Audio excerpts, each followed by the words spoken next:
Implicit differentiation. So far, we have taken derivatives of functions of the form y equals f of x.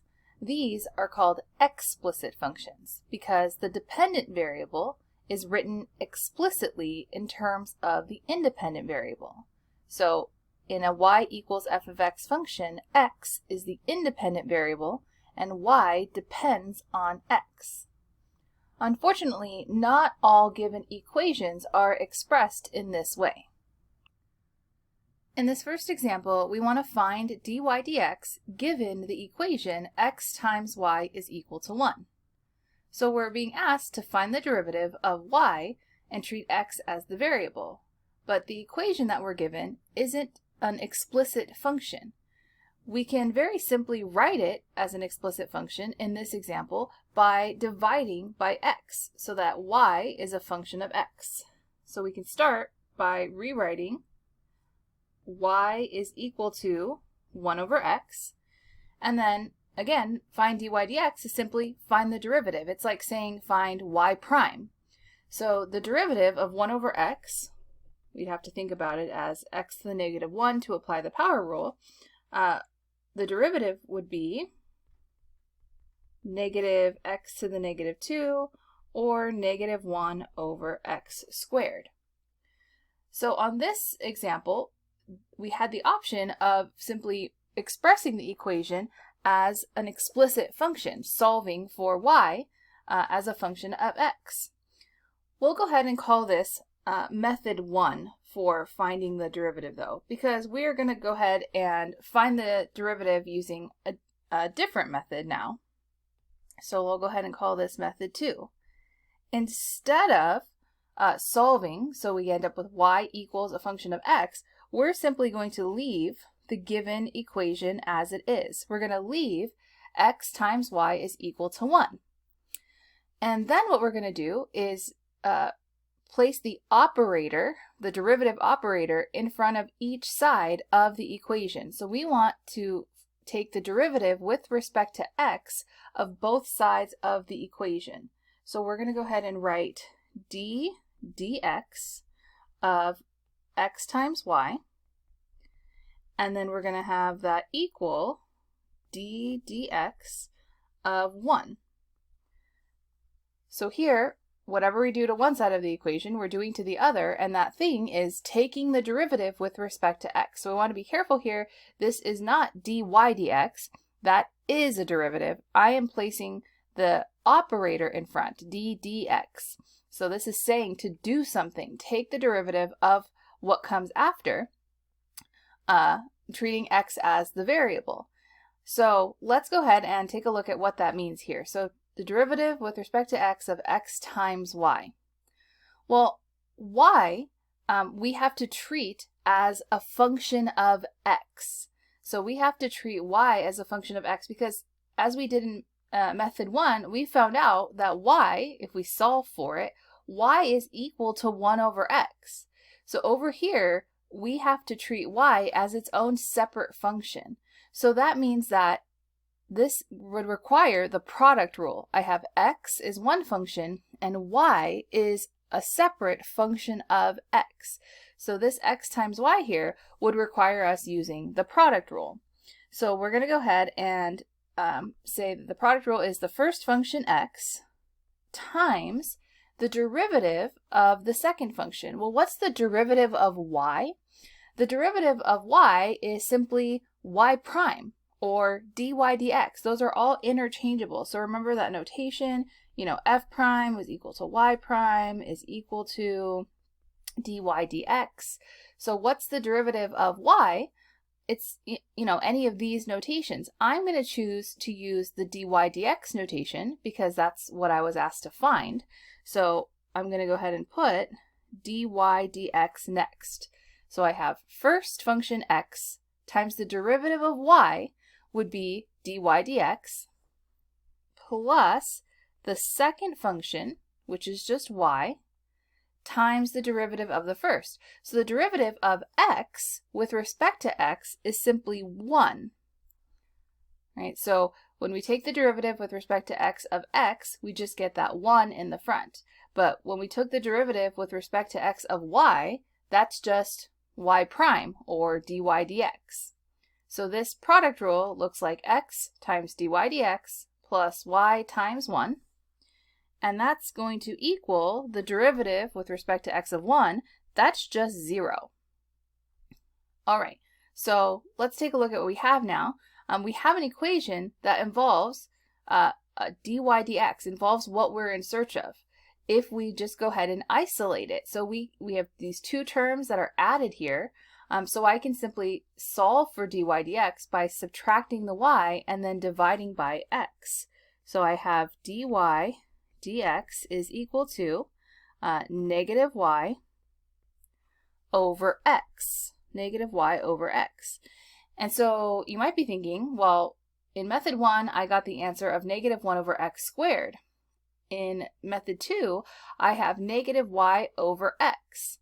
So if we want to prove that these are in fact the same answer, what we have to do is remember something that we did in method 1, recognize that y is equal to 1 over x. So if I go back to the primary equation here, y was equal to 1 over x, and then I can simply substitute that in to the y in my answer. So I get negative 1 over x, and that's negative 1 over x squared. So here on this particular example, I was given an equation that I could write as an explicit function. And so when we did that, we could just take the derivative using our traditional derivative rules. In this case, it was just the power rule to find the derivative, to find dy dx, to find y prime. Another option is to leave it exactly as it is and then take the derivative of both sides with respect to x. So take d dx of x times y, take d dx of 1, but we have to be careful and recognize that x times y would require a product rule. X is one function of x, and then y is a function of x itself, which we could clearly see on this particular example because we did solve for it in method 1. The process used to find the derivative in this second solution of this previous example is called implicit differentiation. This process was called implicit differentiation. An implicit equation is an equation which relates the variables involved but is not written explicitly. So we were given an implicit equation, but it wasn't written explicitly.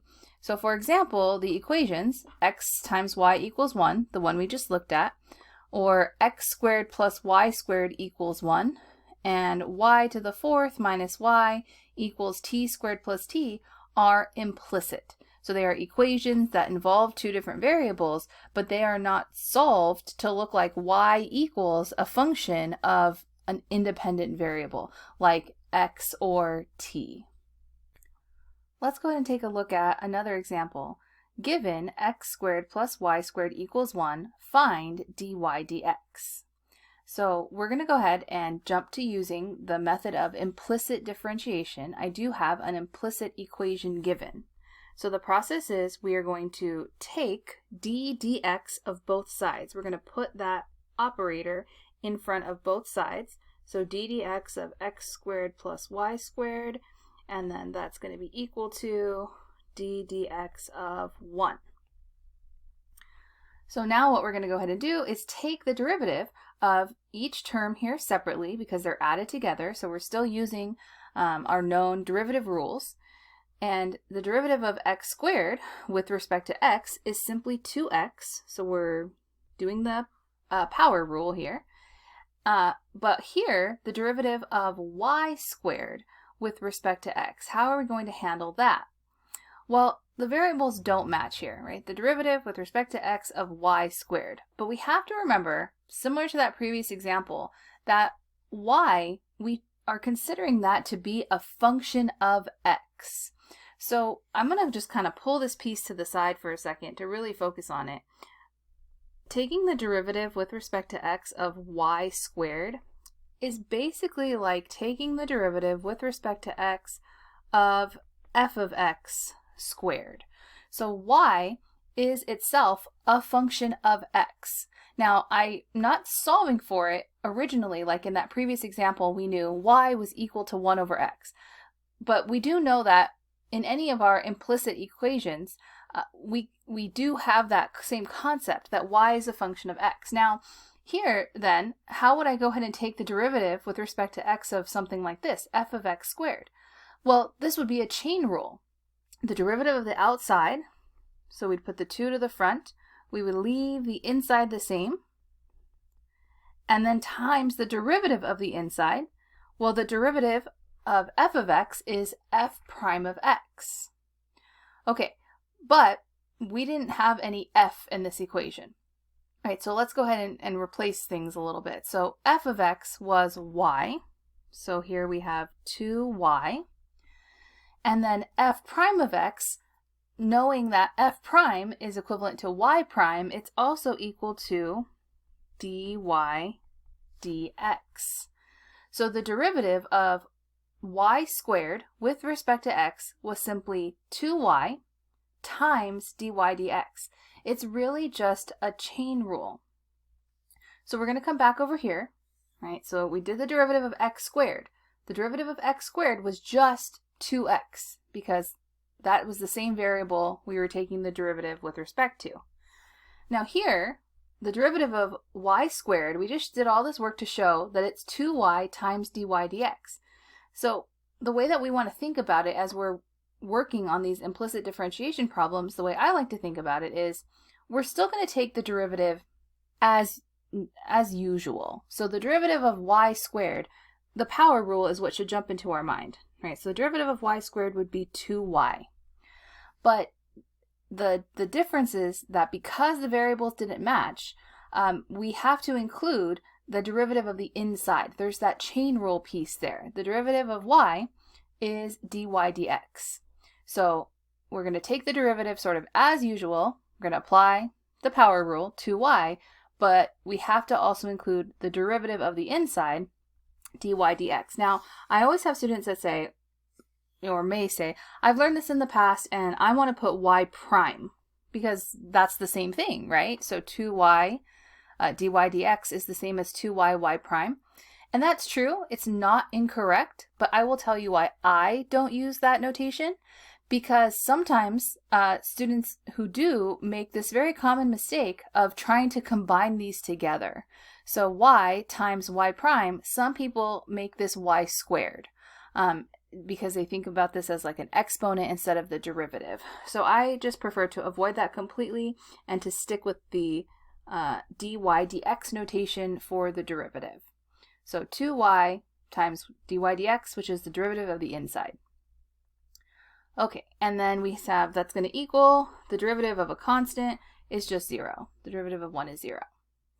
And then we can go ahead and solve for dy dx. So we have just terms added or subtracted.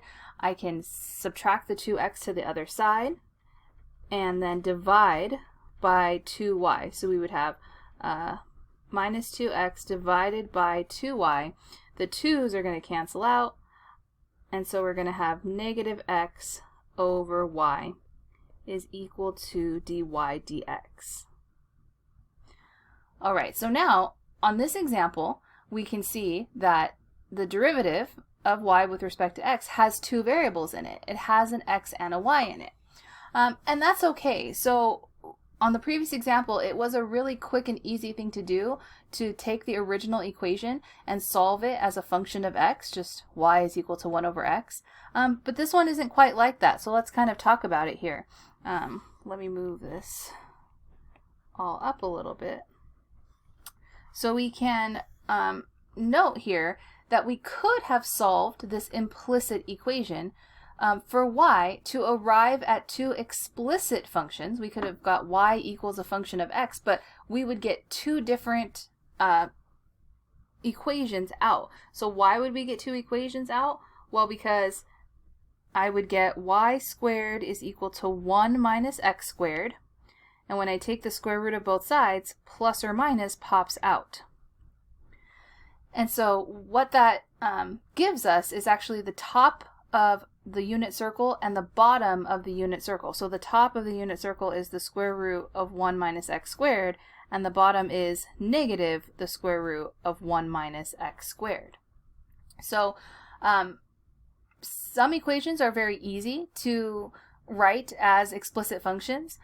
Some, aren't too bad. This wasn't too bad, but it turned into two different explicit functions, and so the process of taking the derivative there would have looked different. And some cannot be easily written as one or more explicit functions. Some can't be done at all. So for some equations, we must use the method of implicit differentiation. And often we are going to have both variables involved in our final answer because it is just so difficult, if not impossible, to solve for the original equation to be an explicit function of x. Let's take a look at another example. We want to find dy dt given y to the fourth minus y is equal to t cubed plus t. So here I have a implicit equation. So I have two different variables involved. This time I have y and t. And this example is definitely not one in which we want to try to attempt to solve for y. So we can see that we have these two y's, and isolating that doesn't have any obvious solutions right away. So what we want to do instead is apply implicit differentiation.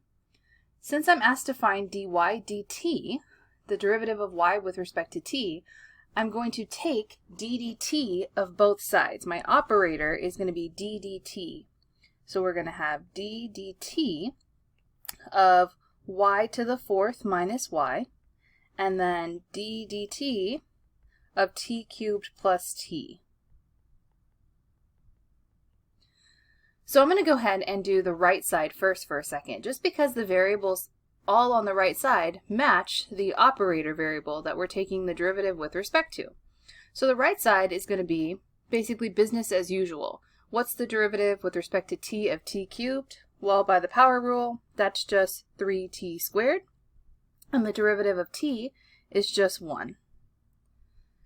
Now, on the left-hand side, we're taking the derivative with respect to t of this different variable, y. So y to the fourth minus y. But what we still have to remember is that y, we're considering it in our mind a function of t, the other variable involved. So we're considering y a function.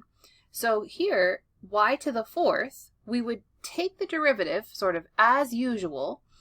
So 4y cubed. So I'm going to go ahead and put 4y to the third. But that's doing the derivative of the outside. So we bring the 4 to the front, we leave the inside the same, reduce the power by 1, and what we want to do is multiply by the derivative of the inside being the variable y. So the derivative of y is dy dt. So I have 4y cubed times dy dt. And then when we take the derivative of y, so we're going to have minus, simply 1 is the derivative of y. If I just think about the derivative sort of as usual, it's just the number in front. So we have minus 1. But because the variables don't match here, right, we consider y like that inside function, we have to multiply it by the derivative of the inside using the chain rule, and that's a dy dt. All right, so we took the derivative with respect to t of both sides. Again, I'm wanting to point out this should be a d dt, not dy dt. I have dy dt's here whenever I took the derivative of y. Now, once I do that, I want to go ahead and look at the equation I have and make sure that everything involved is added or subtracted so that I can start moving things to the other side through addition or subtraction in order to isolate or to get dy dt by itself, because that's what I ultimately want to find.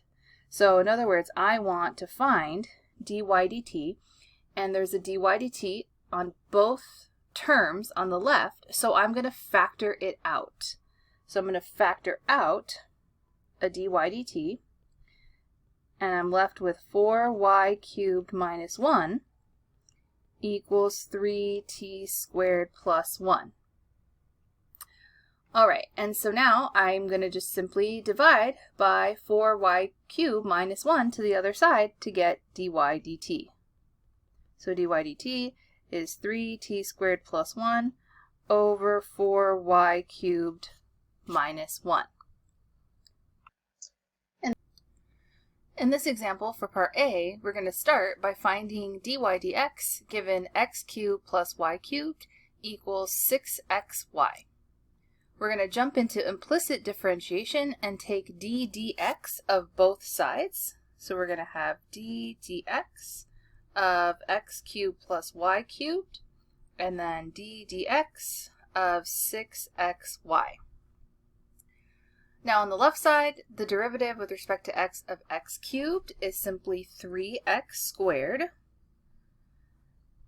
And then we have plus the derivative of y cubed would be 3y squared, but then we have to do the derivative of the inside. The derivative of y would be dy dx. All right, so that's the derivative of each term on the left with respect to x. Now on the right, d dx of 6x times y, we have to recognize that this requires a product rule. So we have two separate functions here. We have 6x, which is a function of x, and then we have to remember that y is also a function of x. That's how we have to consider it and treat it. So we're going to apply the product rule here. So that we have the first function, 6x, times the derivative of the second function. So the derivative of y is simply dy dx.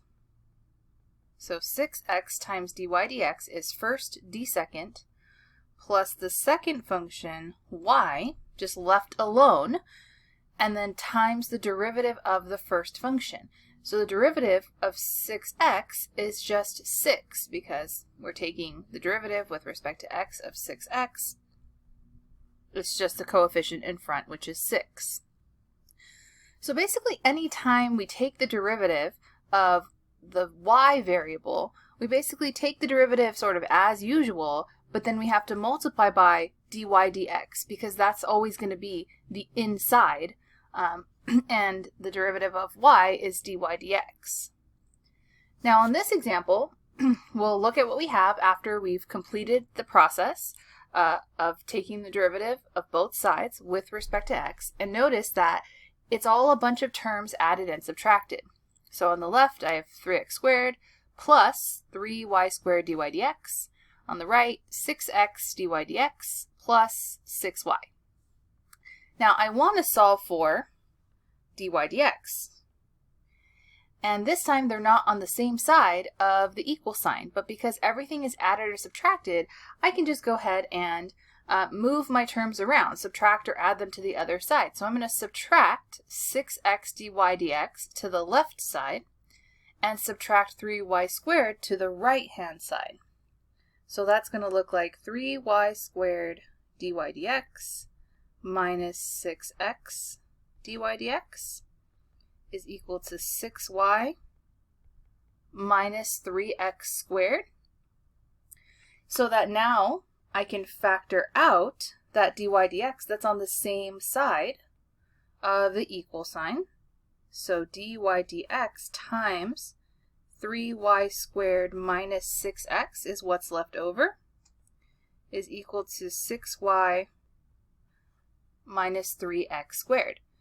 And then I can divide by this binomial here, 3y squared minus 6x. So we end up with dy dx is equal to 6y minus 3x squared over 3y squared minus 6x.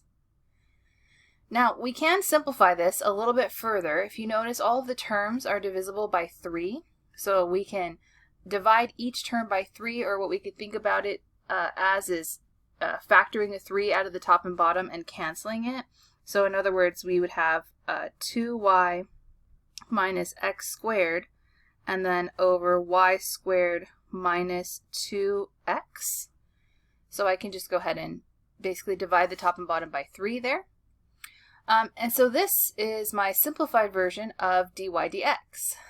One of the other sort of small things I want to point out, because sometimes people look at, an answer key for implicit differentiation and they think, oh, my answer is wrong after all of this work. It doesn't match what I see on the answer key. But sometimes it doesn't match because it's just off by a negative. So here's another equivalent answer. You could see this as x squared minus 2y over 2x minus y squared. So if you notice, what's happening is it's like I'm multiplying the top and bottom by a negative. So this would become negative 2y plus x squared, but I rewrote it so the positive one is first. And then I could multiply the bottom by a negative, so I get negative y squared plus 2x. And again, just putting the x term first. So basically, if all of the terms involved in your final answer are the opposite sign from your answer, it's still the same thing. It's just a little bit of multiplying the top and bottom by a negative, which is just like multiplying by 1. So just something to be aware of in double-checking solutions. Now in part B here, we want to find an equation of the tangent line to the curve at 3, 3. Now, we ignored it in the first part of the problem when finding dy dx, but now let's just take a brief second to look at the curve that was originally given. So this was that original equation that was provided, x cubed plus y cubed equals 6xy. And what we want is an equation of the tangent line to the curve at the point, the coordinate point, this is an x comma y, 3, 3. So right here at 3, 3, I want to find the equation of this tangent line. Now to find an equation of a line, I need a point and a slope. Well, I have the point, I have 3, 3, the xy value, so I'm going to need the slope of that line. Well, as we know, the derivative is the slope of the tangent line in general, and we have a specific point, so we can find the slope of the tangent line at the point 3, 3 if we simply plug 3, 3 into the x and y of dy dx from our previous part. So dy dx at the point 3, 3 is going to equal 3 squared minus 2 times 3 over 2 times 3 minus 3 squared. So we end up with 9 minus 6 over 6 minus 9. Well, that's 3 over negative 3, which is negative 1. So negative 1 is the slope of my tangent line, and here's my point, so I can plug it into point-slope form of a line. Y minus y1 equals m, the slope, and then times the quantity x minus x1. So here's my point, my x1, y1, and here's my slope. So here we have an equation of the tangent line. We can leave it like this. It doesn't specify that it needs to be written in a specific form, so we can leave it in point-slope form. Some people really want to write the equation in slope-intercept form, so we would solve for y, right? Write it as an explicit function. So y is solved for here. So here we'd have negative x and then plus 3, and then we'd add the 3 to the other side, so negative x plus 6. So both of these are equivalent. This is an equation of the tangent line to the curve. And this was just a visual, and to obtain this graph, I just used a graphing utility. For the last part of this example, we're being asked at what point in the first quadrant is the tangent line horizontal?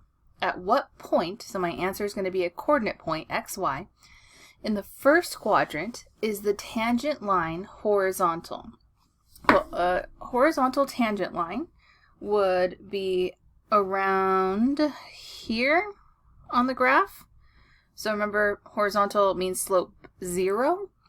And so we were looking for this horizontal slope 0 line that just sort of barely grazes the surface of this curve. So we're looking for what is this coordinate point right here in quadrant 1. But as I said, a horizontal line would have slope 0. So the slope of the tangent line needs to be 0 if we're talking about a horizontal tangent line. The derivative has to be set equal to 0. That's automatically what we should be thinking. When a tangent line is horizontal, that means the derivative, the slope of the tangent line, must be equal to 0. Well, we had the derivative already from part A, so here it is, and we want to go ahead and set that equal to 0. Well, here, when I have a quotient, the only way that the quotient is 0 is if the numerator is equal to 0. So we're essentially setting x squared minus 2y equal to 0.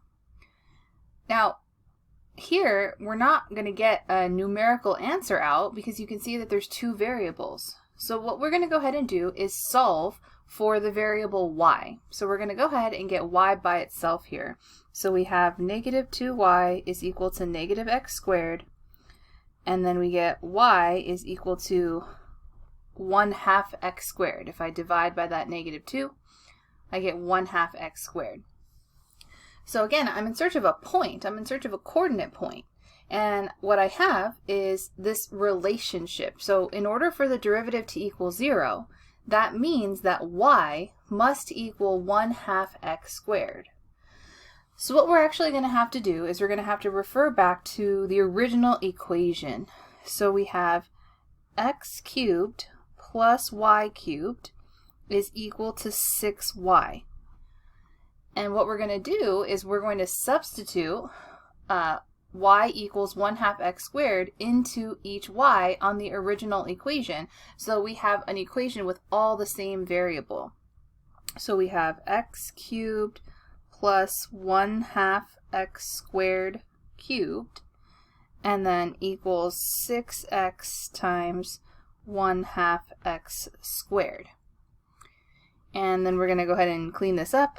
So x cubed plus 1/8 x to the 6th, and then equals 3x cubed. And let's see here, I can combine the x cubed and the 3x cubed. I can subtract this to the other side. So I have 1/8 x to the 6th, and then I'd have minus 2x cubed is equal to 0. And now, since this equation has only one variable, I can solve for x. So I can go ahead and factor out here the x cubed that's in common in both. So I can take out an x cubed, and I'm left with 1/8 x cubed minus 2 is equal to 0. And so since I have a factored left-hand side, I can set each part equal to 0. So I could set x cubed equal to 0, which is of course x equals 0. And I can set 1/8 x cubed minus 2 equals to 0. So here I can add the 2 to the other side and then multiply by 8. So I get x cubed is equal to 16. And so I get x is equal to the cube root of 16 if I want to get that x by itself. All right, so how did this help us? We found two different x values. Now we're being asked at what point in the first quadrant is the tangent line horizontal? Well, tangent line is horizontal if the derivative dy dx is 0. A quotient is only 0 if the numerator is 0, which led us to this relationship between x and y that must be true whenever the derivative is 0. So we plug that relationship into the original equation. We got two different x values. So those x values are 0, and cube root of 16. So right here, that's what we found. So at 0, it does make sense that there is a horizontal tangent line there. It does look like that's the case, and so we can see that that's true. But 0, 0 isn't in the first quadrant. So the origin isn't considered to be in any particular quadrant. So we're just going to ignore the x equals 0 because of the instructions of this problem. And we're going to say that so far the answer is the coordinate point that starts with the cube root of 16. So we have the cube root of 16, comma, and then we're in search of that y value. But what do we know? We know y is equal to 1/2 x squared.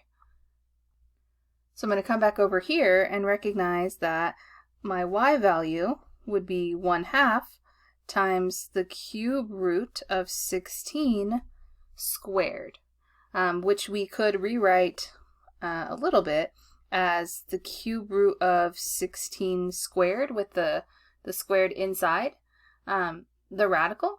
And so that's the second part of the coordinate point here. So I don't think I left myself enough space to put that here. But the coordinate point would be cube root of 16, 1/2 the cube root of 16 squared. So that would be my answer.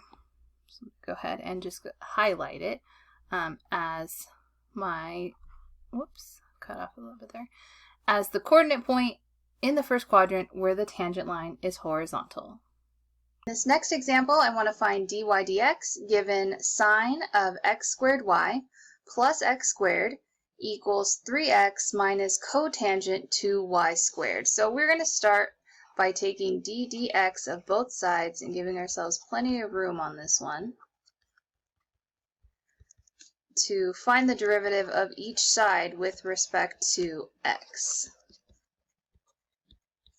So on this left-hand side, I'm going to have a chain rule. So I have sine of x squared times y. So inside of it is going to end up being a product rule. So we're going to have the derivative of sine is cosine. We leave the inside the same, so x squared y, times the derivative of the inside, and that's where I have a product rule. So I have the first function x squared times the derivative of y, well that's dy dx, plus the second function y times the derivative of x squared, which is 2x.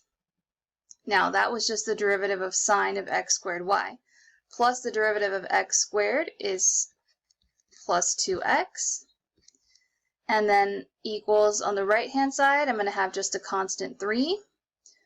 And then here, the derivative of cotangent is negative cosecant squared. So that negative and that negative are going to cancel. So we have plus cosecant squared of the inside, 2y squared, times the derivative of the inside, 4y dy dx. So we need that dy dx there when taking the derivative of this inside. All right, so now we have to, on this left-hand side, we have to distribute in this whole quantity. So I have this cosine x squared y quantity that we're going to have to distribute to each of these pieces here so that we have all of our terms added or subtracted so that we can gather like terms on each side of the equation. So when we distribute this, we're going to write it as that x squared, this x squared goes in the front, cosine x squared y dy dx. Remember, you cannot put x squared inside the cosine function. Can't take anything and put it inside or pull anything out of a trig function. And then plus this 2xy, we're just going to keep it on the outside and multiply it by cosine of x squared y plus 2x, so that's that 2x right there. And then this left side is fine, so we have 3 plus, I'm going to go ahead and bring that 4y to the front, cosecant squared of 2y squared dy dx. And now we can gather the two terms with dy dx's on one side of the equation. So we'll have x squared cosine x squared y dy dx is already on the left. We'll subtract 4y cosecant squared 2y squared dy dx, move it to the left. And on the right, keep the 3, subtract the 2x quantity, and subtract the 2xy cosine x squared y. And then we can, on the left-hand side, factor out our dy dx. So I'm going to go ahead and do this all in one step here. I'm going to factor out the dy dx on the left-hand side. So dy dx is going to equal the entire quantity on the right-hand side, 3 minus 2x minus 2xy cosine of x squared y, all divided by the part that's left over after factoring out dy dx, which is my x squared cosine x squared y minus 4y cosecant squared 2y squared. So these implicit differentiation problems can obviously have some messy answers. So this is my derivative dy dx. In this example, we have find the second derivative with respect to x given 3y squared minus x equals x squared minus y. So we need to start by taking the first derivative. So we're going to take d dx of both sides, d dx of 3y squared minus x, and d dx of x squared minus y. So fairly straightforward in terms of implicit differentiation here. We're going to end up with 6y dy dx minus 1 equals 2x minus dy dx. We'll go ahead and add the dy dx to the left-hand side, so 6y dy dx plus dy dx is equal to 2x plus 1. And all at once here, I'm going to go ahead and say, well, dy dx is then equal to 2x plus 1. And if I factored out the dy dx on the left-hand side, remember there'd be a 1 here, so I'd be left with 6y plus 1 as the quantity I would be dividing over. So here's my first derivative. Now the question is, how do I get to the second derivative? Well, I would differentiate this quotient. So I would need the quotient rule here. So my second derivative is going to end up looking like, so my second derivative is going to be the quotient rule here. So we have the bottom function, 6y plus 1. The derivative of the top is 2, so low d high, minus 2x plus 1 high, d low. So the derivative of 6y plus 1 is 6 dy dx. And then all over low squared, so 6y plus 1 squared. And on these problems, there's basically just a little bit of a substitution trick. I guess I don't want to call it trick, it's just a substitution. I don't want to leave dy dx in my answer. So I actually already have a quantity for dy dx in terms of x and y. So I have dy dx is 2x plus 1 over 6y plus 1. So I can go ahead and substitute that into dy dx. So I'm going to write this for now as 2 times 6y plus 1 minus 6 times 2x plus 1. And then I'm replacing this dy dx with 2x plus 1 over 6y plus 1. And then all over 6y plus 1 squared. And this is the second derivative, so at this point it's just a matter of simplifying here. So what we can go ahead and do is in the numerator, I can go ahead and multiply this 6y plus 1 by another copy of 6y plus 1 to have common denominators up here. So in other words, I have 2 times 6y plus 1 squared minus 6 times 2x plus 1 squared. That's these two copies together. So now this whole thing is all over 6y plus 1, but then that whole thing is all over 6y plus 1 squared. So I can rewrite this as 2 times 6y plus 1 squared minus 6 times 2x plus 1 squared all over the 3 copies, 6y plus 1 cubed. If I think about multiplying by the reciprocal, this is what I'm going to have as my final answer for the second derivative using implicit differentiation. So the real big piece here is that substitution of dy dx back in from the first piece of the problem.